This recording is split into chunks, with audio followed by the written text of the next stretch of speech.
أهلا بيكم في حلقة جديدة من الكورة مع عموري. وعايزة أقول حاجة مهمة. بصوا يا جماعة، أنا هقول كلمتين بس، ومش عايز إخواتنا يزعلوا مني. الأهلي دايما بيبدأ الدوري مهزوز شوية، بس بعد كده يقولك استنوا بس يا جماعة، ويبدأ يعمل شغل عالي قوي، وفي الآخر تلاقيه واخد الدوري بكل هدوء كده. ومعانا أول اتصال من جمهورنا من المحيط للخليج. ألو، قول بسرعة قبل ما الخط يقطع.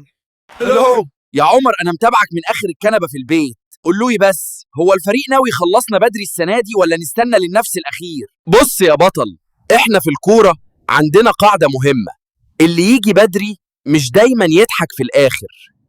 ومعانا اتصال تاني ونقول ألو.